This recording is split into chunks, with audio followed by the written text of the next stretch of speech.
sweet. Stop. Kalian lagi ngomongin mawar ya? Iya. Kalian pengen tahu nggak apa itu mawar? Dan lebih banyak lebih tahu tentang mawar. Mau? Yuk ikut kita. Yuk. Kita menunggu teman-temanku mendengarkan rekan yang lain supaya kalian bisa mendengarkan lebih baik tentang mawar. Ayo maju dikit. Ya, jadi ini rekan-rekan kami dari lembaga penelitian minyak asiri. Ini lebih jelasin ke kalian tentang mawar, gitu kan ya. Nah, jadi mawar itu tanaman dari famili Rosaceae dan genus Rosa. Bisa kalian ketahui ada banyak sekali jenis-jenis mawar. Ada mawar putih, mawar kuning, mawar merah, dan lain lagi. Dan ciri khasnya tentunya adalah batangnya yang berduri. Kalian ada pertanyaan tentang mawar? Kenapa mawar itu panas? Nah, jadi mawar itu mengandung minyak asiri. Nah, minyak asiri mawar itu terdiri dari beberapa zat.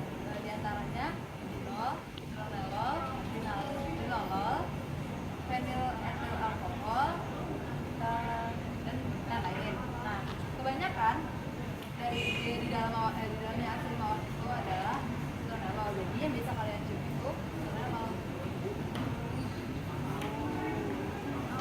Jadi gue mau nanya dong, kan kalau mawar itu khas, aku suka banget bau mawar. Apakah aku harus sering beli mawar untuk mencium bau mawarnya?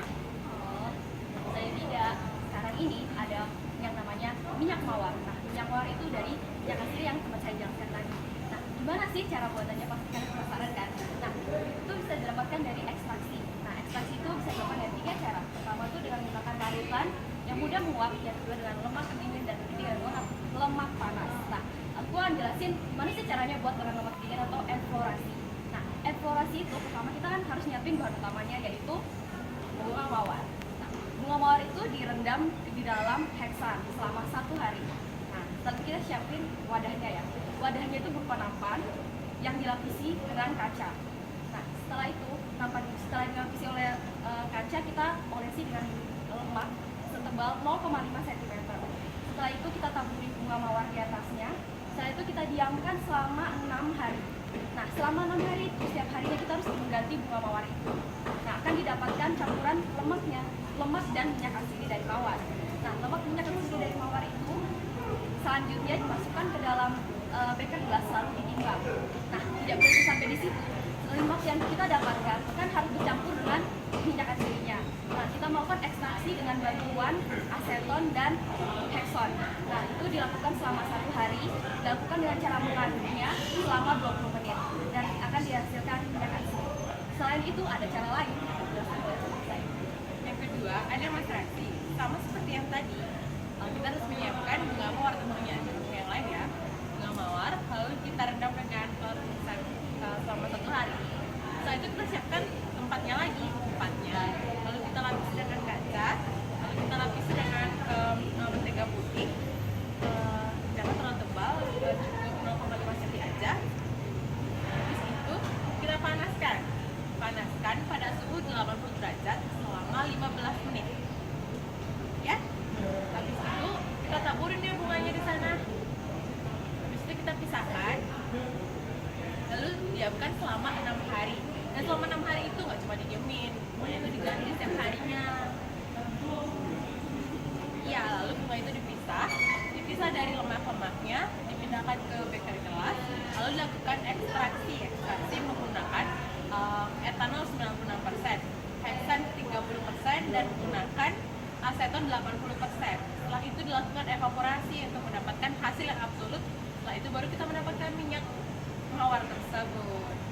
Nah, sekarang kan suatu metode-metodenya tuh. Tapi buat dapetin minyak-minyak itu, ada banyak sekali faktor-faktor yang mempengaruhi. Nah, teman saya akan menjelaskan bagaimana faktor-faktor ini bisa mempengaruhi mendapatkan minyak asirinya. Nah, faktor-faktor untuk mendapatkan minyak asiri itu yang pertama dari jenis mawar. Saya akan menanyakan, apakah jenis mawar yang Anda ketahui? Mawar merah, mawar putih. Nah, itu merupakan salah satu jenis, yaitu dari warna mawar tersebut yang kalian sebutkan warna merah, kuning, dan putih.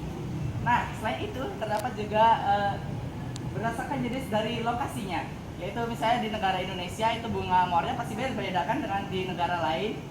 Nah, itu salah satu juga. Terus yang lain itu bisa dari waktu panennya. Misalnya dia dipanen bulan Mei atau di musim ini, musim itu jelas pasti berbeda hasil kandungannya. Yang kedua yaitu dari cara memperoleh minyak atsiri itu. Yang tadi teman saya jelaskan yaitu dengan cara yang pertama ada ekstraksi, yang kedua ada enfluorance, yang ketiga juga ada maserasi. Dari metode-metode tersebut kita juga bisa menentukan kualitas minyak atsirinya yang pasti juga berbeda. Terus yang ketiga yaitu dari bagian mana dari mawar tersebut atau bagian dari mawar tersebut. Misalnya kamu ada ekstraksi dari bagian kelopak bunga atau enggak daunnya atau dan lain-lain. Yang terakhir itu dari pelarut yang dipakai. Yang teman saya jelaskan yaitu ada pelarutnya itu pelarut heksan dan pelarut etanol dan juga pelarut aseton. Nah itu dia sekian dari faktor-faktor untuk mendapatkan minyak atsirinya. Nah, gitu kan ya. Jadi kan banyak sekali faktor-faktor tuh yang mempengaruhi. Nah, minyak atsiri yang paling banyak dalam mawar itu namanya citronellol. Nah, citronellol tentunya punya ciri-ciri khusus kan. Nah, teman saya bakal jelasin kayak gimana sih ciri-ciri khusus citronellol itu. Jadi gini, citronellol kan itu kandungan minyak atsirinya yang terdapat di mawar. Ya, itu mempunyai karakteristik fisik. Yang pertamanya, rumus molekulnya itu C10H20O. Yang kedua, berat molekulnya 156,26. Yang ketiga, titik didihnya dalam Celcius 224 derajat Celcius sampai 225 derajat Celcius. Yang keempat, indeks bias dalam 14 derajat Celcius yaitu 1,456 sampai 1,457. Yang kelima, bobot jenis dalam 20 derajat Celcius yaitu 0,848. Dan yang keenam, baunya itu khas, wangi. Yang ketujuh, tidak berwarna. Ya. Ini spesial banget kan. Jadi sudah tahu nih gimana cara dapetin metodenya, minyak-minyaknya. Terus ada citronellolnya tuh, karakter-karakter fisiknya, faktor-faktornya juga kan. Nah, mungkin kalian pertanyaan lagi mungkin? Oh ya, minyak atsiri yang di dalam mawar itu bisa dipakai apa aja sih? Wih, banyak banget sebenarnya. Jadi minyak atsiri dalam mawar, terutama citronellol itu bisa dipakai dalam berbagai aspek di industri, farmasi, bahkan itu sering dipakai untuk pewangi-pewangi tentunya. Karena kalian tahu sendiri kan baunya mawar itu super semerbak dan aromatis, ya kan?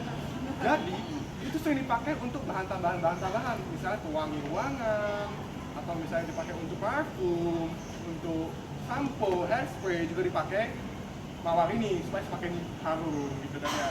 Jadi seakan-akan banyak orang yang tidak bisa hidup tanpa bau mawar-mawar ini gitu. Makanya penting banget supaya kalian tahu tentang mawar atau rosa SP ini gitu. Jadi karena hari ini sudah belajar banyak banget kan soal mawar. Banyak banget. Nah, kami harap informasi kami ini bisa memberikan kalian lebih banyak pengetahuan supaya tentang mawar ini bisa disebarluaskan gitu. Karena terutama minyak atsiri ini banyak sekali tidak ketahui masyarakat. Ternyata bau khas bunga mawar itu dari kandungan minyak atsirinya ya? Iya, jadi kita bisa dapat minyak atsiri itu dari banyak metode, sama dia tuh punya faktor-faktor pengaruhnya. Udah gitu, minyak atsiri punya karakteristik khusus lagi. Kayak kamu di hati dia. Ternyata minyak atsiri pada mawar itu banyak manfaatnya juga ya. Iya.